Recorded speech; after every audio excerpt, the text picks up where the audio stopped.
నమస్తే. తదుపరి రాశి మీనరాశి. ఈ మీనరాశి వారికి మే నెల 5వ తారీఖు నుంచి 12వ తారీఖు వరకు వారి యొక్క గ్రహస్థితి ఎలా ఉంటోంది, ఆ గ్రహాల సంచారం వల్ల పొందే ఫలితాలు ఏమిటి అనే అంశంలో ఈ రాశిలో ఉండేవారికి ముందుగా గ్రహస్థితి ఎలా ఉందంటే, సూర్యుడు మేషరాశిలో 2వ స్థానంలో ఉన్నాడు. ఆ స్థాన ఫలితం ఏమిటి అంటే, ధనము కుటుంబం మీద ఫోకస్ పెట్టండి. ధనం ఇస్తాడు, అయినప్పటికీ మీ కుటుంబం మీద ఫోకస్ పెట్టండి. బుధుడు కూడా మేషంలోనే 2వ ఇంట్లోనే సంచారం చేస్తున్నాడు. ఈ సంచార మూలకంగా వాణిజ్యంలో అభివృద్ధి కనబడుతుంది. మాటల ద్వారా మీ మాటల చాకచక్యంతో లాభాలు పొందే అవకాశం కనబడుతోంది. శుక్రుడు మే 9 నుంచి మేషంలోకి వస్తాడు. అతను కూడా 2వ ఇంట్లోనే సంచారం చేస్తాడు. దాని మూలకంగా ధనప్రాప్తి రావడము, కుటుంబంలో సంతోషమైన వాతావరణము, శుభకార్యాలు చేసే అవకాశము కనబడుతోంది. అయితే చంద్రుడు మే 6 నుంచి వృషభంలోను, మే 8న మిథునంలోను నిత్య జీవితంలో ఒక స్థిరమైన ఆలోచన, ఒక క్లారిటీ అనేది మీకు స్పష్టత ఏర్పాటు చేస్తాడు. గురువు వృషభంలో 3వ ఇంట సంచారం చేస్తూ ఉండడం వల్ల మీలో ధైర్యము, రచన మీద ఆసక్తి, దానిలో ఎక్స్పర్టెన్సీ కూడా వస్తుంది. సాహసాలు చేసే అవకాశం కూడా కనబడుతోంది. అది సాహసాలు జీవితంలో కావచ్చు, వ్యాపారంలో కావచ్చు, డేర్ డెసిషన్స్ తీసుకోవడము, డేరుగా మీరు ముందుకు వెళ్ళే అవకాశాలు కనబడుతున్నాయి. అయితే శని, కుజ, రాహువులు మీనంలోనే లగ్నస్థానంలో సంచారం చేయడం వల్ల మీ యొక్క స్వభావంలో మార్పులు వస్తాయి. మంచి వాళ్ళైతే చెడుగా మారడము, చెడు వాళ్ళైతే మంచిగా మారడము జరుగుతుంది. మంచి వాళ్ళు చెడుగా మారినా మీరు ఆత్మవిమర్శన చేసుకోండి. చెడు వాళ్ళు మంచిగా మారినా నేను ఎందు మూలంగా మంచిగా మారాను అనేది కూడా ఆత్మవిమర్శన చేసుకొని మంచి మార్గంలో వెళ్ళే ప్రయత్నం తప్పనిసరిగా చేసుకోండి. అయితే ఈ గ్రహాల యొక్క విశ్లేషణ చేద్దాం.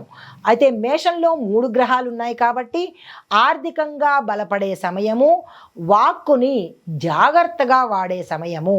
అయితే శని, కుజ, రాహువులు లగ్నస్థానంలో ఉండడం వల్ల ఆత్మవిశ్వాసం పెరుగుతుంది. కొంత అసహనం కూడా ఎక్కువ అవుతుంది. దాన్ని కంట్రోల్ చేసుకోండి. ఎవరి మీద పడితే వారి మీద మీ యొక్క అసహనాన్ని ప్రదర్శించకండి. గురువు 3వ ఇంట్లో ఉండడం వల్ల లేఖనం మీద, బోధనా రంగాల్లో అంటే ఎవరైతే రైటింగ్ రచయితలకు, టీచర్స్కు మంచి అవకాశాలు వస్తాయి. కేతువు 7వ ఇంట్లో ఉండడం వల్ల వైవాహిక జీవితంలో స్పష్టత పోతుంది. అంటే వాళ్ళ మధ్య తగాదాలు రావడం కానీ, ఏం చేస్తున్నాను నేను అనే ఒక నైరాస్యం రావడం కానీ జరిగే అవకాశం ఉంది. దంపతుల మధ్య తగాదాలు కూడా వచ్చే అవకాశం కనబడుతోంది. జాగ్రత్తలు తీసుకోండి. అయితే వీటి యొక్క ఫలితాలు వ్యక్తిగత జీవితం మీద ఎలా ఉండబోతున్నాయి అంటే కనుక, మీరు ఆత్మవిశ్వాసంతో ముందుకు వెళ్ళే ప్రయత్నం చేస్తేనే ఏదైనా సాధించగలుగుతారు. జీవిత భాగస్వామితో సంభాషణ విషయంలో క్లారిటీ ఇవ్వండి. నాకు అది కావాలి, ఇది కావాలి, అది అంటే ఏమిటి, ఇది అంటే ఏమిటి అనే విషయాలు మీరు స్పష్టంగా చెబితేనే అవుతుంది. లేదు అంటే కనుక అపోహలు పెరిగే అవకాశము, అనుమానాలు పెరిగే అవకాశం కనబడుతోంది. చాలా చాలా క్లారిటీ మెయింటైన్ చేయాలి. అయితే మే 9 తర్వాత కుటుంబంలో శాంతి స్థాపన, కొంచెం మంచి వాతావరణము మే 9 తర్వాతనే కనబడుతుంది. కానీ 5వ తారీఖు నుంచి 9వ తారీఖు వరకు ఇలాంటి డిస్టర్బెన్సెస్ ఉంటాయి. జాగ్రత్తలు తీసుకోండి. ఆరోగ్యపరంగా చూసుకున్నట్టయితే శని లగ్నస్థానంలో ఉండడం వల్ల శారీరకంగా బాగోదు, మానసికంగా కూడా బాగోదు. దీనివల్ల అనారోగ్య పాలయ్యే అవకాశం కనబడుతోంది. డాక్టర్ పర్యవేక్షణ చేయవలసిన పరిస్థితి కూడా గోచరిస్తోంది. కుజ ప్రభావం వల్ల హడావిడిగా పనులు చేయడము, ఏ పని సక్సెస్ అవ్వకపోవడము, పనిలో తొందరపాటుతనం వల్ల చెడిపోయే అవకాశం కనబడుతోంది. జాగ్రత్తలు తీసుకోండి.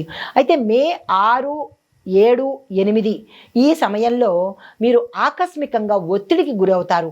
అది ఏదైనా పని కావచ్చు, సడన్గా ఎఫెక్ట్ పడవచ్చు. దీనికి సంబంధించిన జాగ్రత్తలు ముందే తీసుకోండి. అంటే 6, 7, 8 ఈ 3 రోజులు ఈ రాశిలో ఉండేవారు జాగ్రత్తలు తీసుకోవడం అని చెప్పడం జరిగింది. ఈ డేట్లను జాగ్రత్తగా గుర్తుపెట్టుకోండి. అయితే ఆర్థిక పరంగా చూసినట్టయితే కనుక మేషంలో ఉన్న వాళ్ళు గ్రహ బలంతో లాభదాయకమైన లావాదేవీలు చేస్తారు. ట్రాన్సాక్షన్స్ అన్నీ మీకు లాభాలే తెచ్చిపెడతాయి. కొత్త ఆదాయ మార్గాలు కూడా ఈ సమయంలో మీకు గోచరిస్తోంది. వాణిజ్యానికి సంబంధించి, వ్యాపారానికి సంబంధించి ఇది అత్యంత అనుకూలమైన సమయము. ఆ ప్రయత్నాలు చేసుకోండి. తర్వాత పాత అప్పుల మీద మీకు చర్చలు జరిగే అవకాశం కనబడుతోంది. అవి తీర్చాలా వద్దా అనేది రావడము, స్కామ్స్ జరిగే అవకాశం కనబడుతోంది. జాగ్రత్తలు తీసుకోండి. ఈ ఉద్యోగస్తులకు, వ్యాపారస్తులకు చూసినట్టయితే కనుక మే 9 తర్వాత ప్రభుత్వ రంగంలో చేసేవాళ్ళు లేదా పెద్ద పెద్ద కంపెనీలతో సత్సంబంధాలు ఏర్పడే అవకాశము, బలపడే అవకాశం కనబడుతోంది.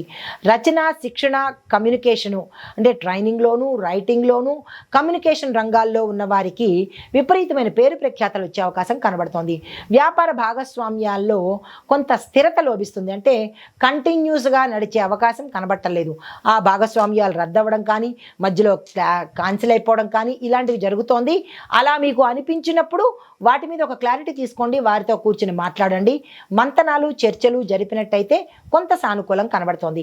ఇక విద్యార్థులకు చూసుకున్నట్టయితే కనుక ఒక చోట కూర్చుని చదవడం కష్టము. మిమ్మల్ని మీరు కంట్రోల్ చేసుకోలేని పరిస్థితిలోకి వెళ్ళిపోతారు. చెడు మార్గం పట్టే అవకాశం కనబడుతోంది. తల్లిదండ్రులు జాగ్రత్తలు తీసుకోండి.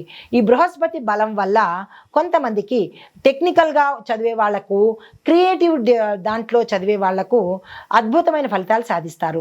అయితే ఇక్కడ గమనిక ఏంటంటే గైడ్ తీసుకో, అంటే గైడెన్స్ ఉండాలి మీకు. టీచర్లతో కానీ, లేదా మీ పేరెంట్స్తో కానీ, మీ పెద్దలతో కానీ గైడెన్స్ తీసుకునే మీరు ఏ ప్రయత్నం చేసినా సక్సెస్ అవుతారు. లేదా అంటే పతనం అయ్యేందుకు మార్గాలు చాలా ఎక్కువగా కనబడుతున్నాయి. జాగ్రత్తలు తీసుకోండి. అయితే ఓవరాల్గా మీకు చెప్పదగిన పరిహారాలు ఏంటంటే, గురువారం రోజు మీ టీచర్స్కి ఏదైనా గిఫ్ట్ ఇవ్వడం కానీ, గురు పూజ చేసుకోవడం కానీ చేయండి. పెద్దవాళ్ళైతే కనుక గురు సంబంధిత జపాలు, హోమాలు చేసుకోండి. దీంతో పాటు పసుపుని దానంగా ఇచ్చినట్టయితే కొంత సానుకూలంగా ఉంటుంది. శనివారం రోజు శనేశ్వరుడి పూజ తప్పనిసరిగా చేయాలి. ఎందుకంటే మీ యొక్క లగ్నంలో ఆయన ఉన్నాడు కాబట్టి అనారోగ్య సమస్యలు, కుటుంబ సమస్యలు చాలా ఎక్కువగా కనబడుతున్నాయి. దానికి సంబంధించినట్టుగా నలుపు వస్త్రాలను దానంగా ఇచ్చుకోండి. దీంతో పాటు కేతువు అంటే సంబంధాలు, అంటే జనరల్గా ఏ రిలేషన్ అయినా పాడు అయ్యే అవకాశాలు కనబడుతోంది. కాబట్టి కేతువుకు సంబంధించినటువంటి చిన్న మంత్రాన్ని ఇస్తాను. ఓం శ్రీ కేతవే నమః. దీన్ని 11 సార్లు ప్రతిరోజు ఉదయం చదువుకోండి. దీనివల్ల ఏంటంటే సంబంధిత సమస్యల వల్ల, అంటే ఇతరత్ర చీకటి సమస్యలు, చీకటి సంబంధాల యొక్క సమస్యలు పోయే అవకాశం కనబడుతోంది. ఇది ఈ రాశిలో ఉండేవారికి చెప్పదగిన వార ఫలితాలలో గోచార ఫలితాలు, పరిహారాలు, సూచనలు. నమస్తే అండి.